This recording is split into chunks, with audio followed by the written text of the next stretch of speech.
Nabila Galant, she had Dave Don. There was a video Dave Don posted. She broke his ankle, literally. About G-Eazy being here and how he was just a menace. He was just like the worst ever. Like, he was just a douchebag. Eventually, one of the army dudes from the castle come to me. They're like, very respectfully, very nicely. He's like, please, could you just wait and not play music until the ambulance is out and the body has left? And I'm like, yo, bro, they just said the body. Yo, this is Gremlin. Yo, this is Kane. And welcome to the very, very first episode of the Let's Talk Foreplay podcast. This is crazy. Yeah, and some 3 weeks in the making. Like, yeah, we've been putting this thing off, bro. We've been trying to do this thing, but I'm glad it's finally happening, bro. Yeah, so, same. Yeah, I mean, I think I'd love to give a preface and sort of a setup for, you know, for the listeners and the viewers out there to kind of understand y'all better what watch you're doing. this, bro. Yeah, but yeah, we'll get them. We'll get them eventually. Yeah, y'all better watch this. Yeah, so I mean, really, we started this podcast because Kane and I both felt as DJs that we have so many, you know, challenges and experiences and perspectives that people may not ever understand.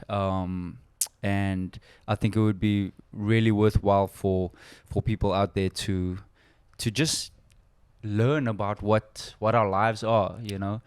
And it's not just about me and you, but I think we're trying to speak from the perspective of a lot of people that work in a nightlife just the scene. entertainment industry and like the scene as a whole. Like, you always see it from a consumer perspective, and it's really hard for people to understand what you go through as someone who's like directly part of the industry, whether you're a DJ, artist, rapper, whatever. So not a lot of people hear things from that perspective, you know. So I think that's also one of the main reasons why we decided to sit down and discuss today. Yeah, for sure, man.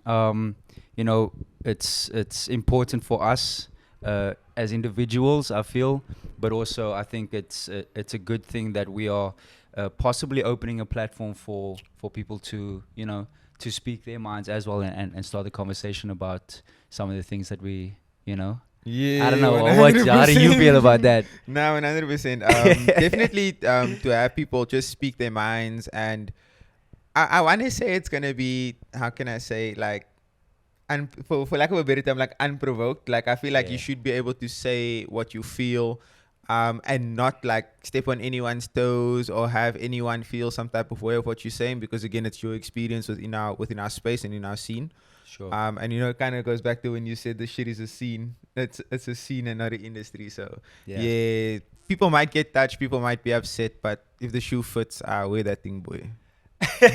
Wear that thing, boy. Look, I mean, I think the important thing is that we possibly could start a conversation, and that's the main thing, you know, that we could end the assumptions of what is going on, or the belief of what people think it is, and you know, just I guess shed some truth on the reality of what a lot of what our lives people. are. Yeah, people always say, you know, it's not glitz and glamour. It's not fun. It seems fun from the outside looking in, but obviously, like going through these things on a daily basis, it's not fun. But that 1 It hour, is fun, yeah. that 1 hour at the decks, that's the fun part. Yeah. All the logistics and the ins and outs, that shit ain't fun, bro. Yeah. Like, Okay, so I mean, I think we've set it up enough, but pretty much, you know, this is just myself and Kane having a casual conversation. What's a young heart to heart? Yeah, heart to heart, catching up with each other, and hopefully in turn, you know, Sparking a conversation for the audience, you know. Yeah, So exactly. again, get into the comment section there if you guys are trying to have us talk about certain things or whatever. For sure. Yeah, so let's just touch on some of the things we wanted to cover. Foreplay. Yeah, obviously that's us. You guys know that's us. I think we did a madness in terms of like rollout and getting people to see what we're doing and how we're going about this thing. You know, it's more than just a DJ duo. It's two creatives coming together to better each other and to create a platform for as one entity, and also expand our own brands into various different sections of the industry as a whole. Yeah. So foreplay, bro. Give it to them. Yeah, man. Like I think I've made it clear to like a lot of people close to me that I'm I've never really been a collaborator. I've never really been somebody that is open enough to work with somebody else. I've kind of always been a lone wolf, and it's worked for me. But I just felt that it was the time, and it worked out really naturally. Obviously, like I think we clicked on a DJ level, but also as like homies, So that helps a lot. And yeah, it was a random idea, like how this started, right? I mean, we didn't even plan it. It was just we ended up playing together. It was super random because like the first time we played together was at yours truly. You hopped on for like a 30 minutes. Yeah, that was like the first time. But I think before then we kind of like spoke about it. Like, yo, what do you think? Like, would it be like how would you perceive something like that? And we were like, yeah, it sounds like a dope idea, so we should definitely hop on it. And then that spontaneous 30 minutes at YT kind of showed us that yo, this something could work. But like for me personally, I was always pensive about it because I didn't like even me. I didn't necessarily know how to go about something like that. Sure. And like again, this whole duo chat, it's like there's like I would say there's one dominant person or like one dominant figure in the chat, but like when it comes to me and you, I think we balance each other out like pretty well in terms of like music, how we perceive ourselves, and how we go about the brand and things like that. So I think it was a lot easier getting into this like with you. Yeah, I honestly I don't think sorry, I don't think that I would have gotten into this with somebody that was possibly like my age or a peer of mine. It was always going to be somebody that like maybe I looked up to that was older than me, or somebody that was younger. So you're exactly right when you say like I think we bounce off each other, and the there's the balance over there.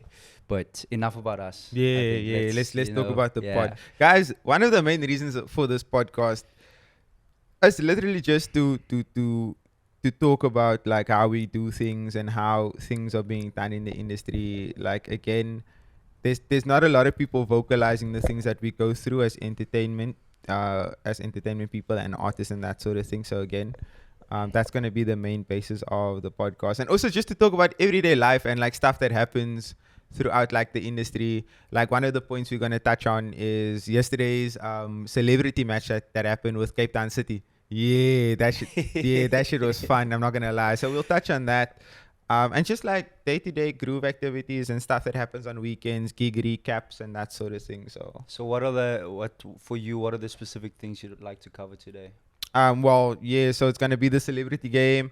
There's gonna be one topic that's based on sensitive brews in our industry. Like, and when I say brews, I mean like everybody like sensitive. Like y'all gotta stop being so sensitive. We'll talk about the A3 agency takeover there at Destiny, aka the Maya Jama Jewel. Then again, a tougher topic to touch on is like summer groove. You said you had a crazy drum and bass thing that you were at over this past weekend, and also a wet fest. What's a wet fest? A wet fest. Let's get into it. I think let's cover all of that. So Cape Town City game, you went. I didn't even know it was happening. I literally I saw on Instagram Cape Town City posted, saw the lineup. I was like, yo, these are like, these are people we see like every weekend. We know these homies. So like, it was cool. I'm not gonna lie, I think I grew a whole new respect for the club yesterday. So I'm not a live football bro like that. Like I don't go sit at the stadium and watch, but the couple times I did go, it was to watch the Cape Town City game, and I think yesterday my respect for the club just went up like tenfold. The fact that they were able to put something like that together, show the younger generation and like just the youth in general that there's a football club, like a premier football club, who cares about these things and who wants to create these little activations for young kids to meet who you consider their idols again for the city, for the community. Literally, bro. Like these are local heroes who took part in this game. Like you had everybody from like some of the best local DJs in the city. Do you have the lineup there?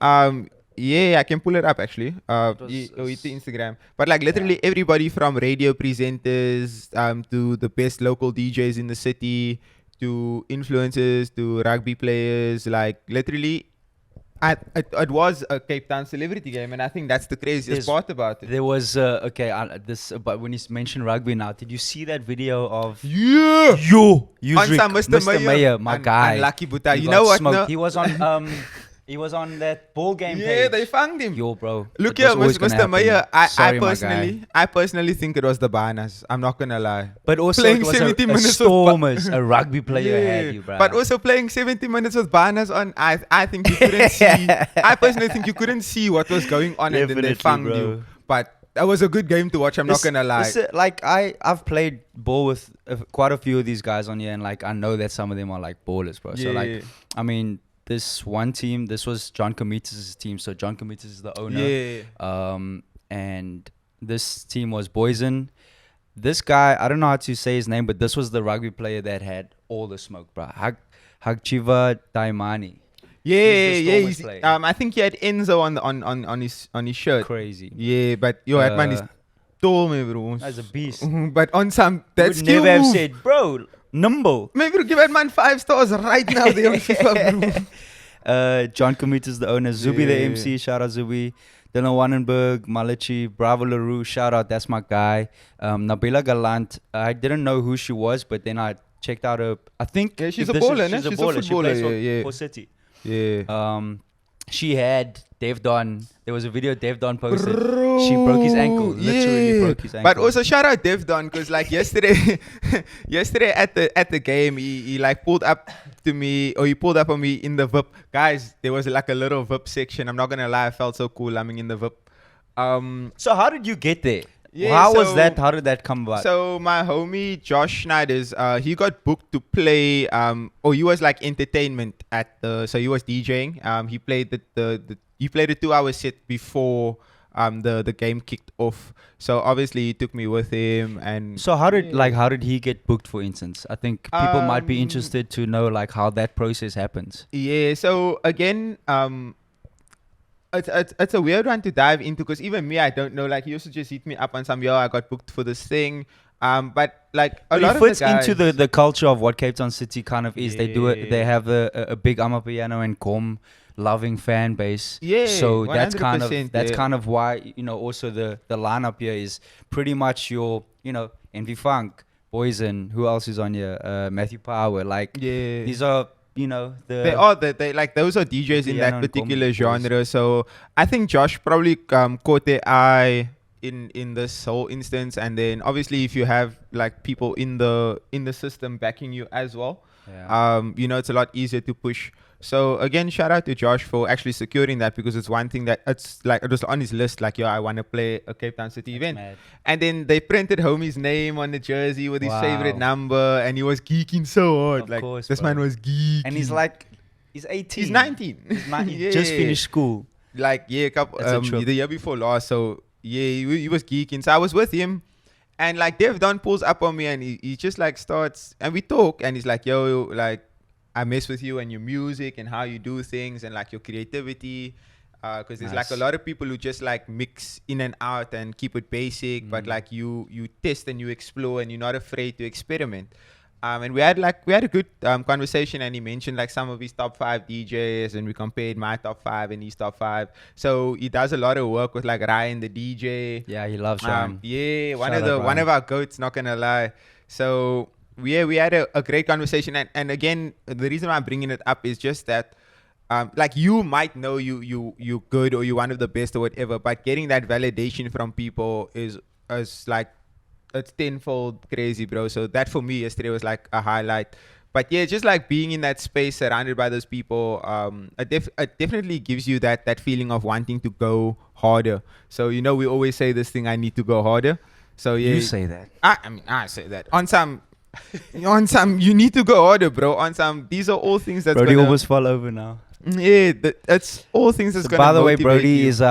is our behind the scenes guy. Yeah, he's our third character in the Matrix. But on some, that game yesterday was crazy. Also, shout out Hervé Bukasa, 0 goals and assists in 70 minutes. That guy looked like he was dying. Yeah, but he was not gonna dying. lie. He was doing the most. Like, he was active. Can he play? I never know. Okay, he can play. I actively watched him yesterday, also for the first time, And then I trolled him because 0 goals and assists in 70 minutes, my guy. He's the most fittest man on the field, by the way. Nah, like he's in shape, bro. Like I'm not surprised that he's fit, but I didn't know if he could ball or not. I just want to finish running through this lineup here because it's like okay. So it's Nabila Galant, Riyad Nuruddin. I don't know who that is. Also a bowler. He's a professional footballer. Okay, Matthew Power and Xavier. That was the one team, and then the other team was Funk, Mr. Cape Town, Ibi the Kid, Chad Simon. Shout out Chad.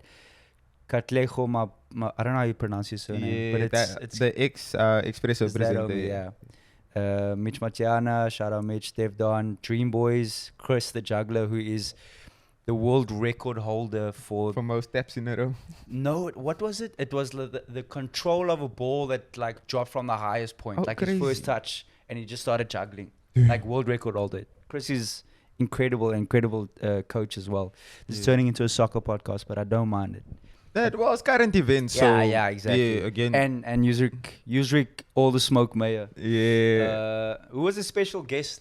So again, the special guest, rumor has it that the special guest had to be Driekus Du Plessis. Oh. Yeah. And? But he was a no-show. But again, rumor has it, it's a rumor that I didn't start, but it's gonna spread. But yeah, it was supposed to be Driekus, and then nothing ever happened. Okay. So it's a good thing they didn't put his name on the post because obviously people were quite excited. Then it could just be anybody on the day. Yeah, but okay. So yeah, let's dive into the next thing you want to chat about. So the next let's throw back to A3, aka the Meyer Jama tour. Yeah, because we wanted to actually record our first episode that weekend. Yeah, this was like 2 weeks ago. Yeah, but it was just too good to not talk about. It was too chaotic also that time, and like there was a lot of things we had to run around and so that's why we didn't get it done. But yeah, the A3 takeover thing. So we got booked for that at Destiny. So they booked all the artists who was currently attached to A3, and they were like, okay, cool, let's call it a takeover night. So a lot of people actually ended up assuming that it was our event, but it wasn't. It was just the guys at Destiny booking us to fill up their lineup, and then we take over and promote and brand and so forth. So it was actually really crazy because again, I genuinely thought it was your event. That's what everyone thought, but not our chat, bro. A3 takeover. Yeah, they booked us, bro, on some. So I was like, okay, dope. So you made no money other than you guys being booked as DJs. Well, that's the thing. We made money. So you made like money? No, not the dough, but we got booked. Like when I say we got booked, we got the rate, bro. Oh, okay. So we got paid. Yeah, it's good. And again, I preferred it that way because I somewhat brokered the deals, and I preferred it that way because it's less pressure on us to make sure that there's feet in the door. Again, we got booked as DJs, so our responsibility was just to share and obviously promote as we do as DJs. So again, less pressure, and you make a bag. So yeah, no complaints from my end. So you guys are doing your thing. And what was the first moment that you noticed, okay, Meyer Jama's in the building? I came back from arcade. So I dipped to arcade for like 40 minutes. I come back from arcade. Josh is playing. And I get there and one of the homies tell me, this man is playing almost like he's at Coachella. And now I'm like, how would you say that? Showing off. Yeah, he's headlining Coachella. Yeah. I'm like, why would you say and that? It's like 9 o'clock. Yeah, it's 12. I think he played the 11 to 12 song. This was Josh. Yeah, Josh. Oh, yeah. of course. And I'm like, why would you say that? Anyway, they eventually point, and I'm like, hey, yo, that's my Jama. And then he also clocked it like halfway through his set. So then he started. He actually said he pointed because that's how tall she is. Like she's like 7 foot, bro. She's a grown woman, I bro. literally looked up at her like this. It's crazy. She was wearing Jordans, bro. So it was a crazy one because again we were literally just doing our thing, but also Josh manifested that shit because in that same week she kind of posted on her story what is there to do in Cape Town, and he sent her the A3 flyer and he commented on it. Like he manifested that shit. I don't know if she read any of this, but he manifested that shit, and then she pulled up and was like, okay, this man got some sort of. I love that. Shout out Josh. He made it happen. Yeah, really he manifested the shit out of that, bro. Now we can't stop hearing about it. And, like, okay, so I spoke about this on Wannenberg and Shay's podcast on Drinkwood. Shout out Drinkwood, no? Yeah. Yeah, shout out. about G-Eazy being here and how he was just a menace. He was just like the worst ever. Like he was just a douchebag. You know what I mean? Oh yeah. And then like that's G-Eazy, but also like calm down. You don't really. And then Face. Jama comes here and she's like a Not gonna lie. multi-talented superstar. You know what I'm saying? Globally recognized. And just also happens to be dating Stormzy, like, you know what I'm saying? And she comes here and she's having a dance battle with Crypto and, talking to people and taking photos with people. And like even Mia, like they had a chat together. Like, Yeah. why I'm not can gonna someone like lie. that be so humble and then G-Eazy thinks he's the shit? Like, I don't understand. Yeah. Name 5 G-Eazy songs right now. Bro, name 2.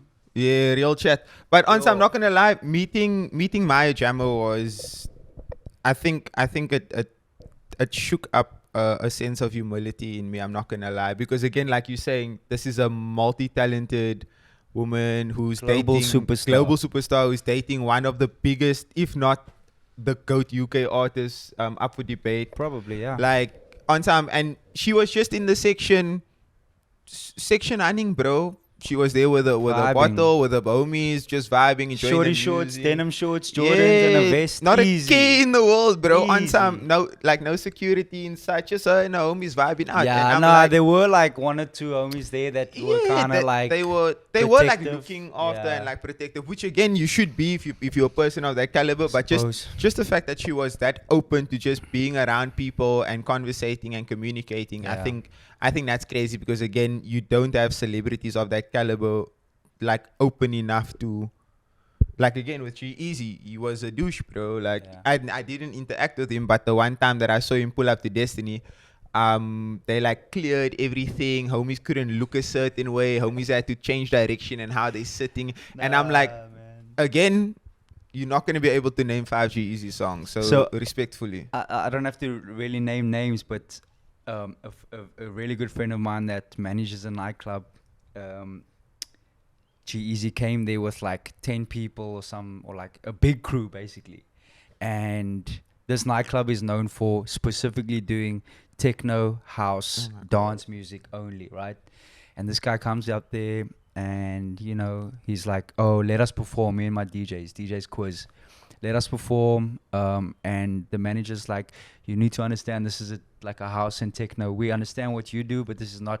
It's He's not like, your nah, scene." don't worry, we got this. Like, we're gonna fit into what. Now, bear in mind, like the Jolly's going. It's a good night, It's like the dance floor's full, And he comes up and he's like, now we're just gonna perform for like 10 minutes, get the crowd hyped. They stayed on for like 45 minutes. They were doing like EDM remixes of his like songs. yeah, and he was just drunk and silly. So yeah. Apparently, also on that thing, you performed at Secrets of Summer. yeah. So there was a homie of mine who went there, and apparently he was so late to his performance and shit that Secrets of Summer apparently didn't have a countdown, a New Year's Eve countdown. Nah, he's But again, probably the worst. that's just a rumor. Yeah, anyway. I don't know, but that's what she said. So yeah. Welcome back, Kane. Yo, How's your bathroom break? I needed it. Crazy, bro. Unprofessional. Come Anyway, on, man. yeah. So, I performed at an event last week, and I mean it's news now. Everybody knows what happened, but it was basically the event where unfortunately someone was stabbed and they ended up dying, at the event. And Nah, they died in hospital though. yeah, but they got stabbed at the At the event. Yeah, event it but happened, they yeah. died eventually. And this all happened during my set. And like without going into much detail, it's just like it's by far the craziest experience that I had to go through, but I didn't know that was happening. All I knew was I saw an ambulance pull up at the. So first, this is how my set went. I get there, the CDJ on the right hand side isn't working, and I'm like trying to press play Brody to play the laughing in the song. He's background. just, and we restarted. Now it's like at least 2,000 people. It's Yeah. boosting, and I'm pumped. Like I'm always like excited to play this event. And I start, and this deck's not working. We restart. We do it like 3-4 times.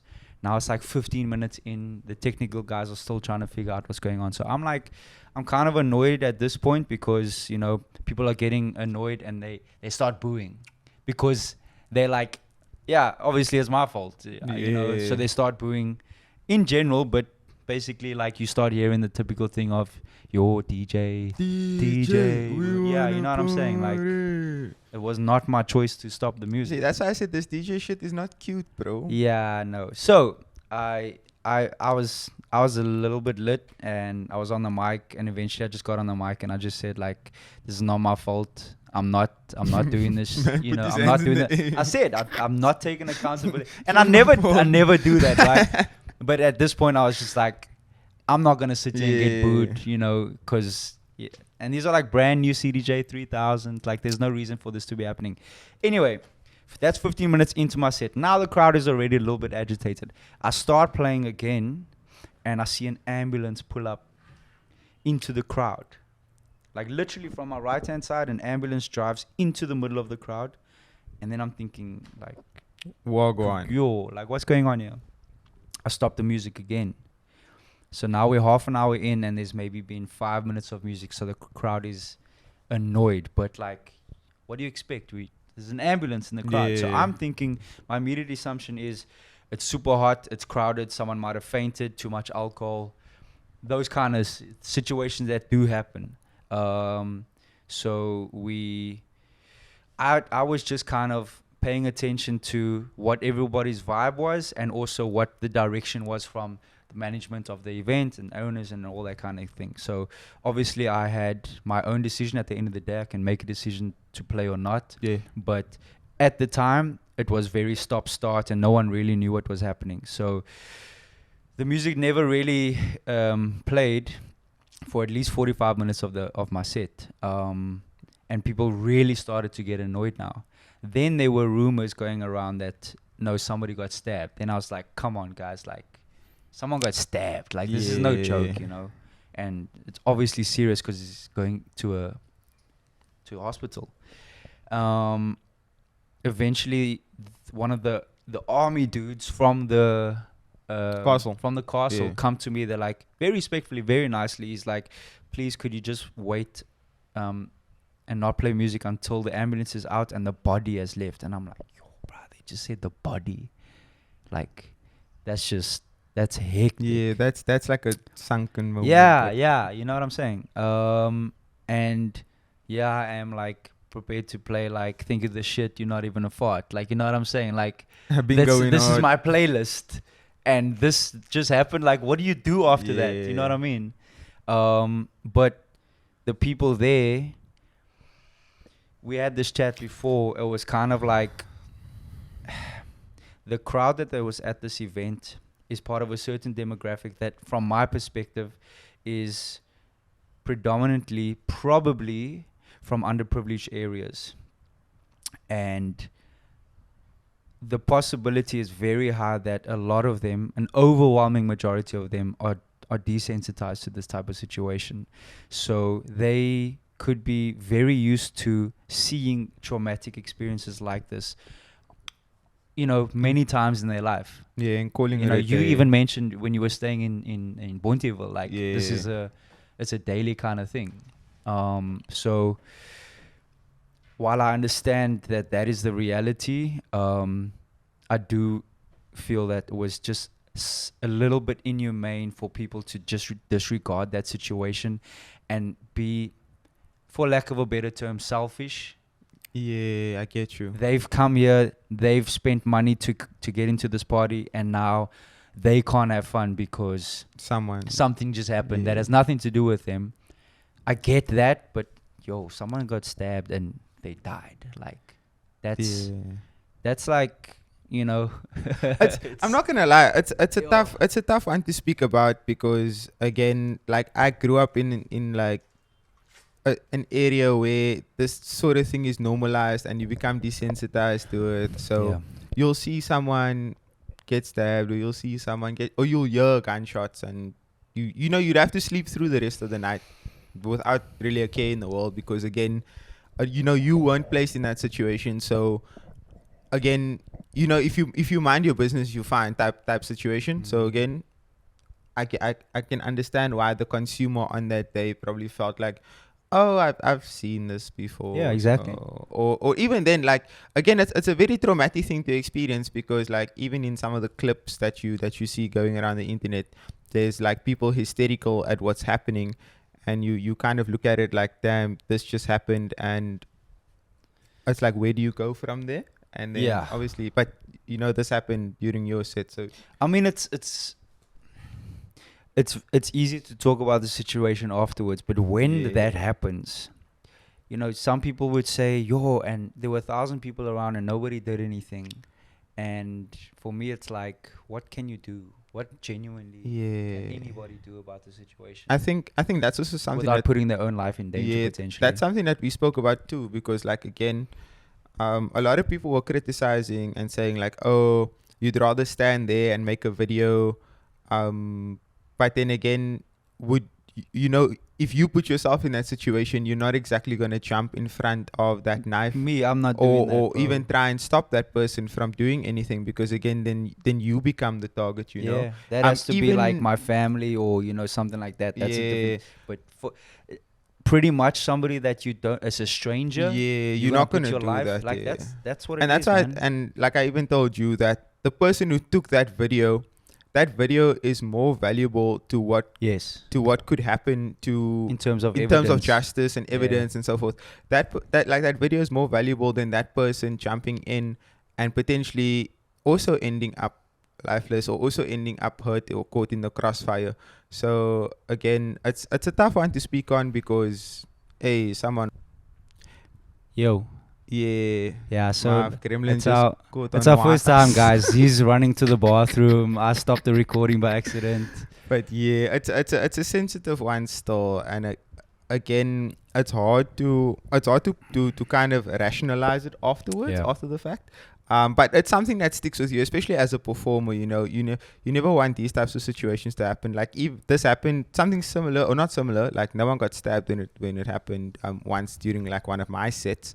But it was also like a fight situation, and I also stopped the music completely, waited until security escorted this person out, and everything was calm, and then obviously like restarted the music again. So it's crazy how much responsibility we have in that moment. Like, we're just DJs, and now we have the potential to either make or break the rest of the event, to have negative opinions about our decisions afterwards. Like, I kind of felt away, like maybe I thought, should I have carried on playing? Should I have said, no, I'm not carrying on? And it was just in that moment, it was one of those things where it was like, I don't know, man. It feels weird. I don't know how I feel about it, to be honest. It's a tough one, because again, after the news broke and the newspapers started posting articles about what happened and that sort of thing, a lot of Patreons and just people in general, took to social media and flooded the comment section of this particular event, telling them that they were irresponsible for like continuing the music after the part, like after this happened. And like they should have put out a better statement, or they should have done more than what they did at the point that this happened, and also like post event. So, and like this particular event, they came back into the comment section and they said that the reason for carrying on the music was to prevent a major outrush of people. So essentially what they're thinking behind it was to keep people in the space with the music playing, so that the ambulance and everybody could be escorted out, and to avoid or to distract from like an outrush where everyone's just running out the event and anything could have happened in the parking lot. Even more of a potential safety hazard. Even more of a safety hazard. I get that. I haven't really thought about it that way, to be honest with you. Well, that's how they rationalized it in the comment section. But like this thing, it's really to your own discretion. You can't say, oh, that makes sense, so that's justifiable. It's subjective. Yeah.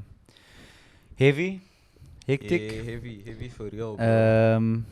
Brody's giving us signals here. Man said next topic. He found a notepad and he said next topic. Maaf director. But yeah, look, I mean, I feel like it was important to share our perspective on that kind of thing.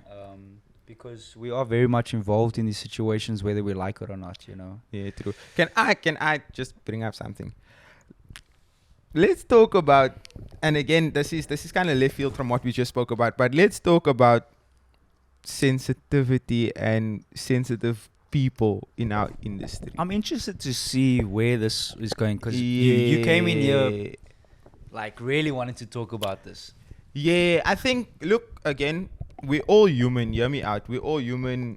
We all feel. We all have emotions. But I think there's a fine line between emotion and then letting that emotion get the better of you. For sure. Which, again, it's fairly. It's a simple thing.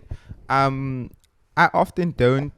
I'm no better than the next person. Me, sometimes I let emotion get the best of me, but I often don't. And I feel like it's a very simple thing to do, you know, like something as simple as greeting someone when you see them in public after a potential spat or whatever, or like a disagreement online. I think something as simple as that should be upheld, you know. Again, are you saying within our scene industry, and our colleagues and peers? Yeah, within the DJ thing. Sure. I think something as simple as that. Like, this is my favorite thing to say. I said, whether you hate me or not, the business will continue.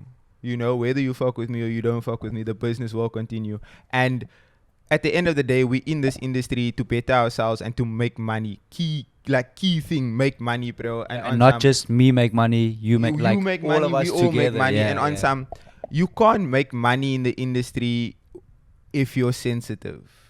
Let me just throw that out there, bro. On some, we need each other in this industry. We need to collaborate. We need to build. We need to push things. We need to push each other's brands and that. And like the whole, like, Bruce being overly sensitive when someone says something or someone does something, to the point of where they mize you in public, but they're in your DMs. Again, you know, it's a tough one still, because, like I said, you might not like me, or you might not like anybody specific, but again, the business needs to continue. So I don't know, what's your take on the whole sensitive thing? Because again, there's a lot of brews who are overly sensitive, and me personally, I don't think there's a reason to be. I think that what you're experiencing now is something that my generation experienced when we were your age. You know, you like, what, 2 years in the game? Well, this year Feb, it's 4 actually. But like literally DJing constantly every weekend. Yeah, you know? it's been about. When I say in the game, now, I mean like, you know, you in it, in like, and out, and know, constantly up and down. Yeah. So, I think that's natural. That's gonna happen regardless of, you know, who it is or whatever. Like there's always gonna be that type of situation where people are finding themselves in that time of their life when they're like, you know, it's your early 20s, your mid 20s. Like there's a lot of like things that you're dealing with, especially as a DJ, and one of those things is egos.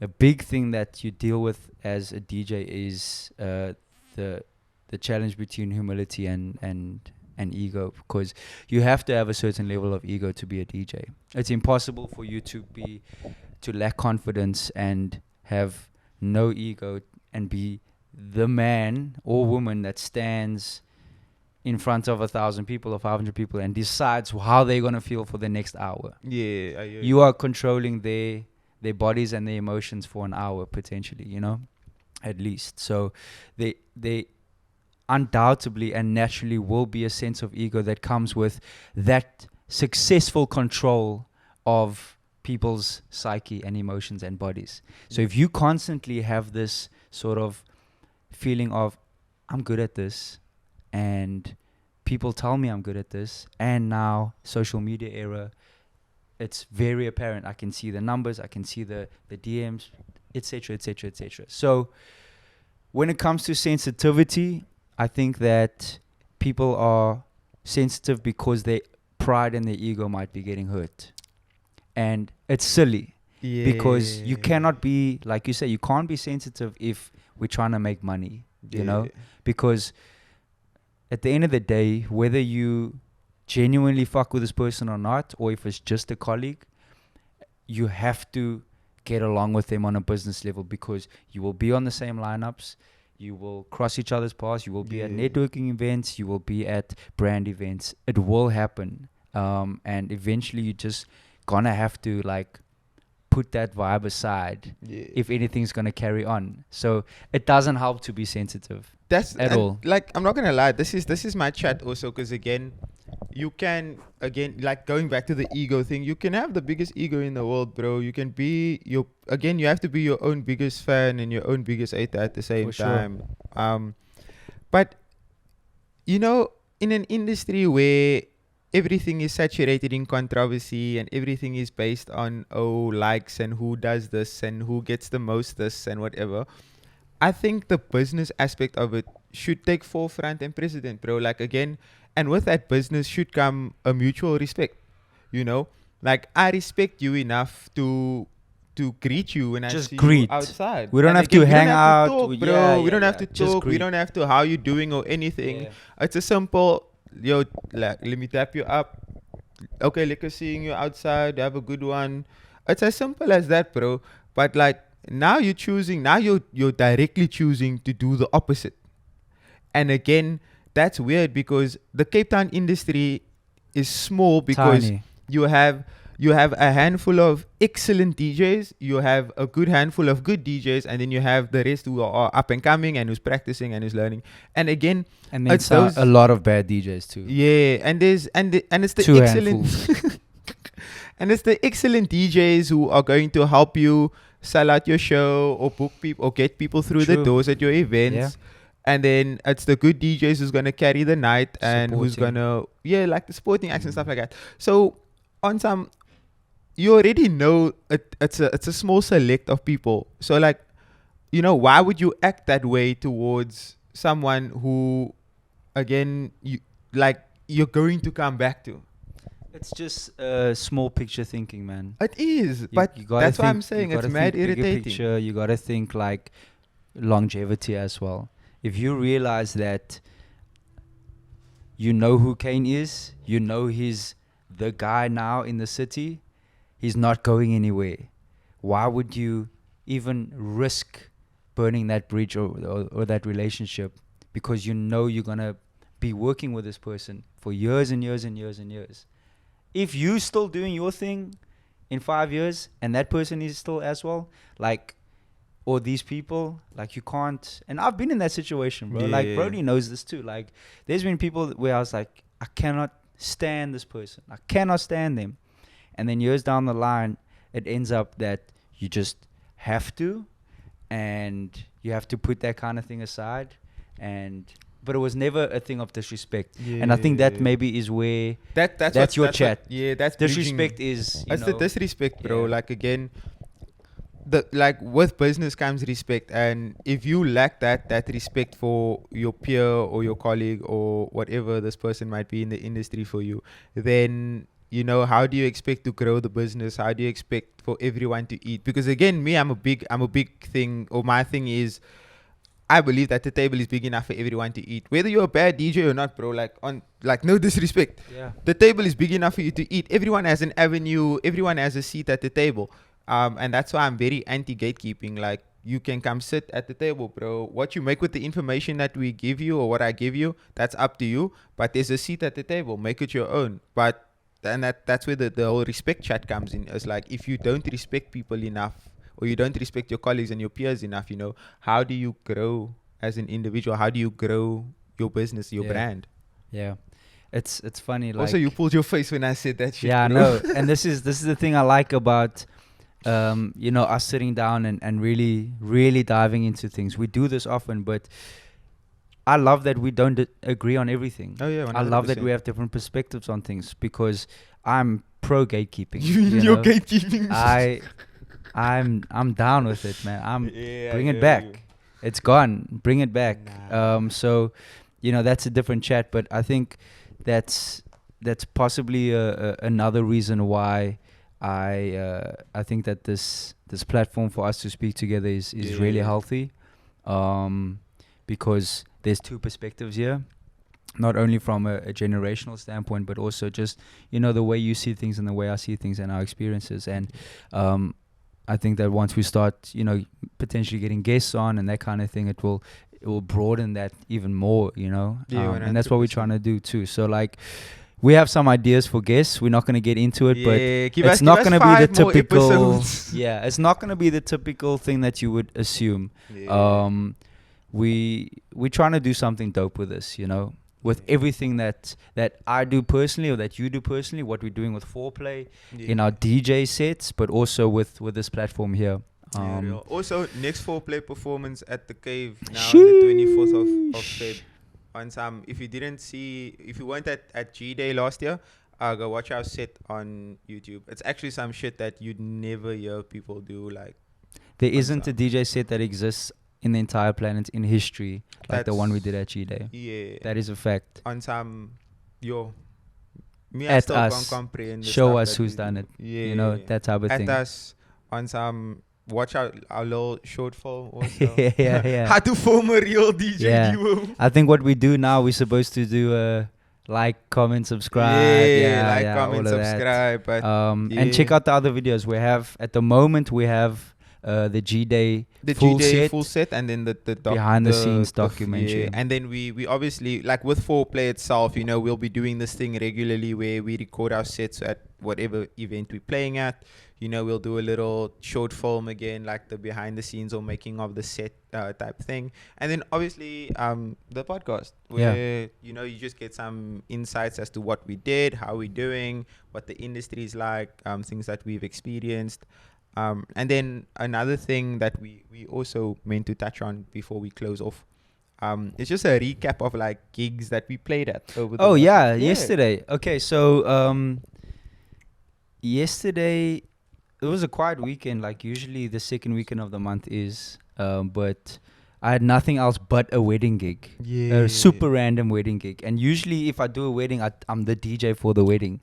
But for this event, I was part of a lineup for the wedding, which is... this was the whole Wed Fest. Yeah. So I get booked for this wedding, and it's me, Clint L, Garth B, Reno, and I think there was one other guy. I'm not too sure.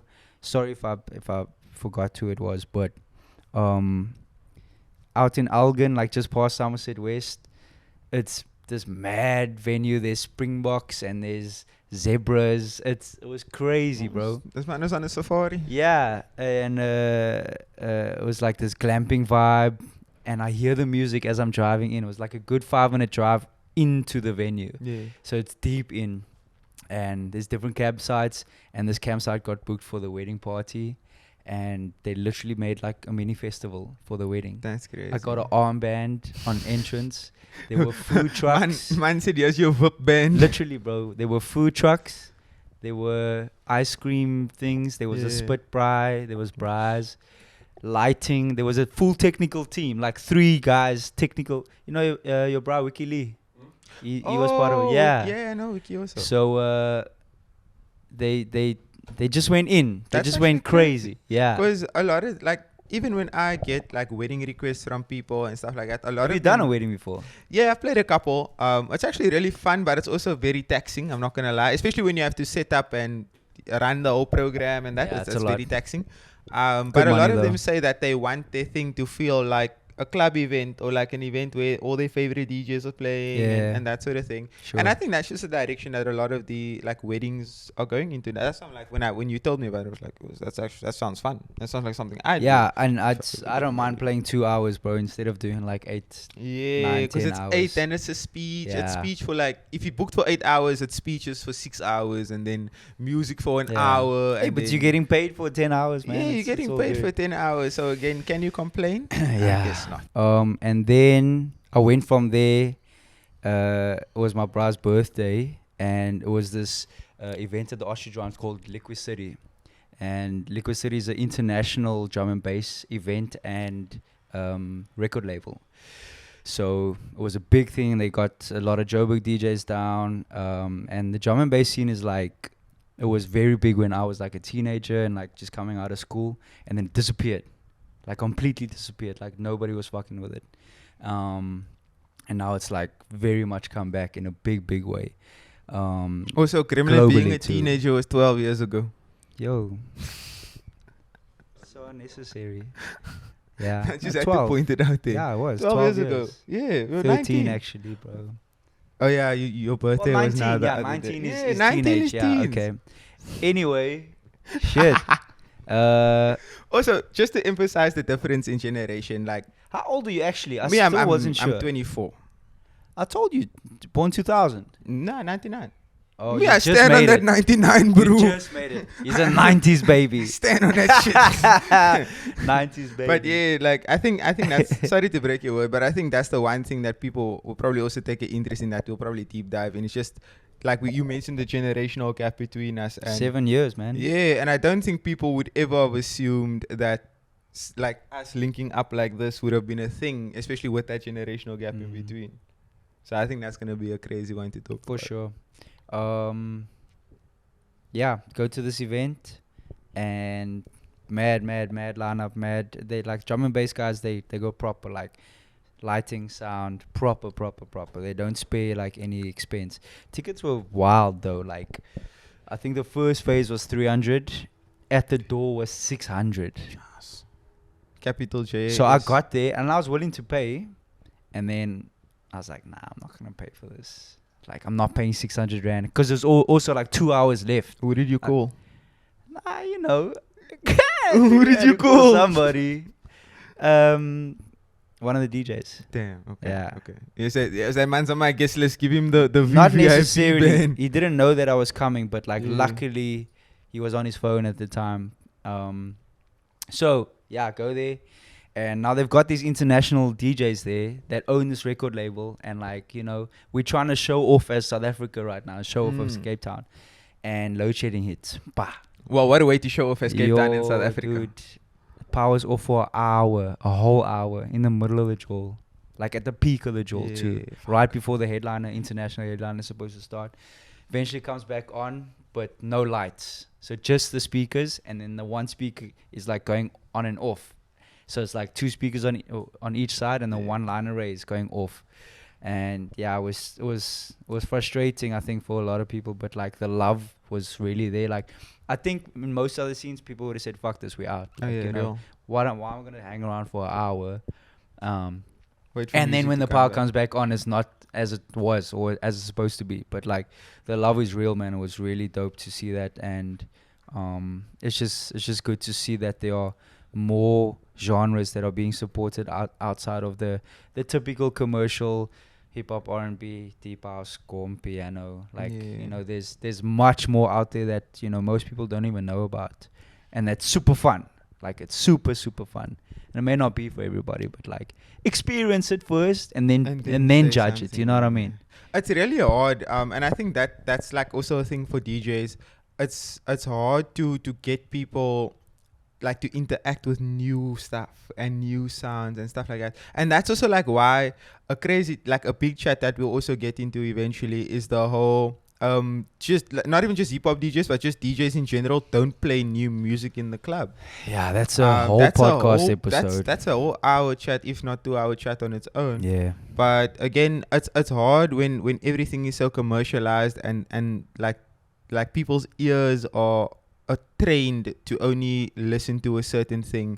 So again, you might download that new Kanye album today, thinking you're gonna drop it today, and people would understand the crazy shit that's happening today. Nah, it used to be like that.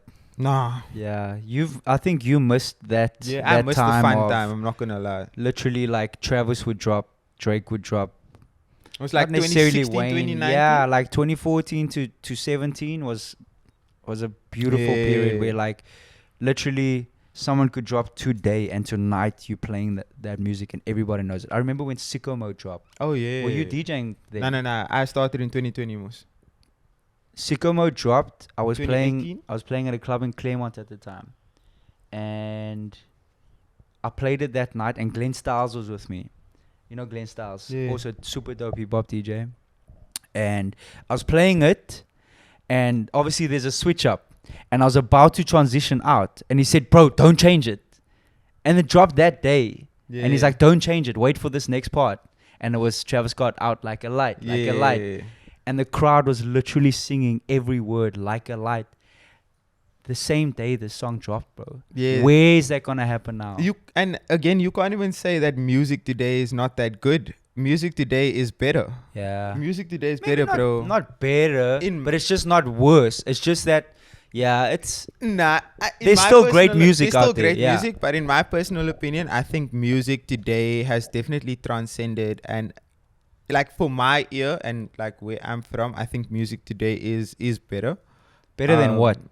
Like better than, like, let's say, for example, like in that 2018 period when you had all the homies like drop crazy things. Like look at like Scorpion dropped in that same year, which is a Drake album.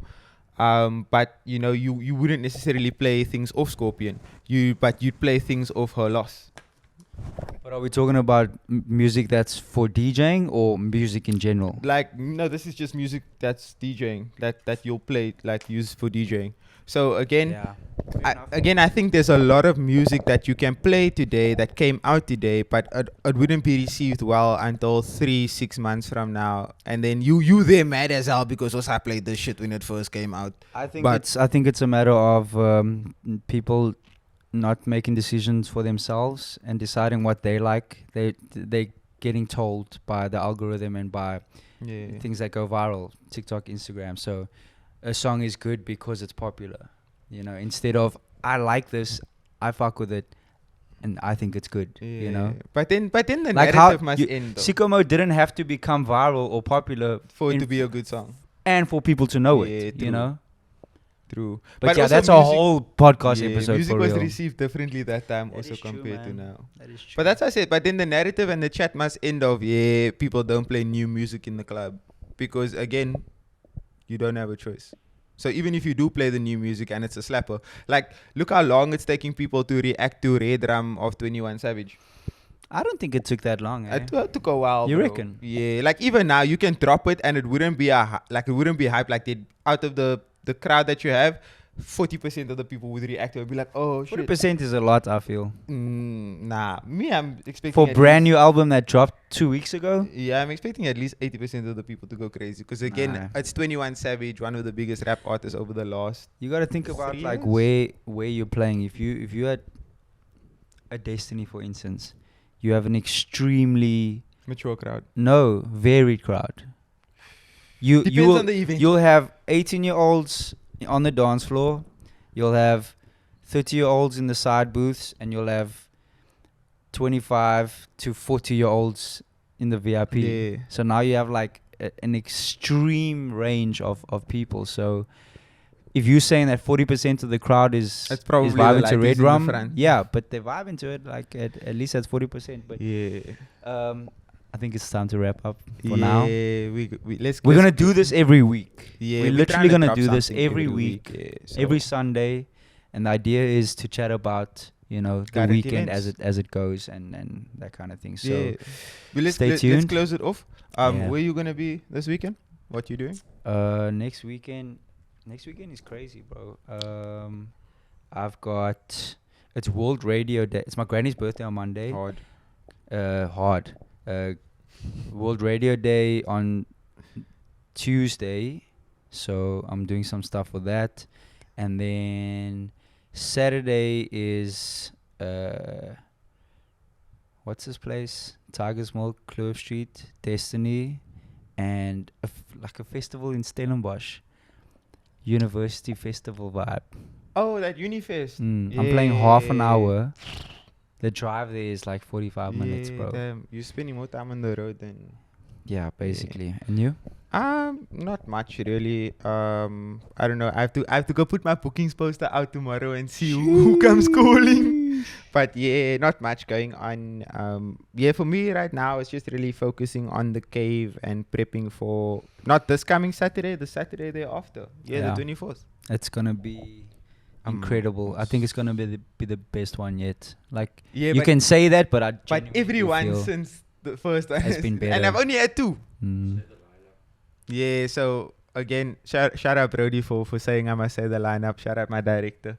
But yeah, so the lineup is actually crazy. So we got Surreal Sessions, we got Foreplay, we got Mila, we got Josh Schneider's, we got Sir Bongs, Mr. Daisies. Shout out Sir Bongs one Shout time. out Bongs. We also got Fish Parcel on the lineup.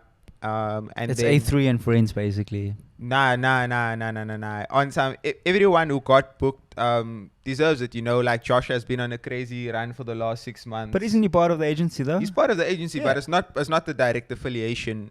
You know, I got you. It was like literally on some. He deserves it. Surreal Sessions also one of, if not the best gom DJs in South Africa. I'd make the Extremely argument. underrated. Very underrated. Extremely underrated. Some of the best. We got Mila. Mila's a DJ who was born and raised in Amsterdam, moved to Cape Town. Mad. Plays Afro beats. So you've heard her play. I haven't heard her play, but apparently she throws it down. She can slap, bro. Nice. She can slap Keen like to that. hear. That's crazy. And then obviously you guys know the Kave. We do recorded sets, so yeah, pull up on us. Let's make a fun time out of it. Yeah, we also Sweet. prepping a madness as Foreplay. Yeah, man. It's gonna be crazy. On that note, Yeah, shout out to the first episode. We did it. Let's Shout out, chat Brody. Foreplay podcast. Yeah, like, comment, subscribe. Also watch our other videos. Yeah, start the debate there in the comment section. Like again, this is supposed to be very user interactive. So comment. What do you want us to talk about? What do you want us to touch on? Again, this is for DJs, for the broader entertainment community, for Patreons, by DJs. You are literally sitting with two of the best, if not the best DJs in Cape Town and in South Africa right now. So Brody's face. yeah, have at it, bro. Like on some, talk to us in the comment section. Yeah, definitely. Away. Yeah, Cool. love, Buddha. Love. Peace.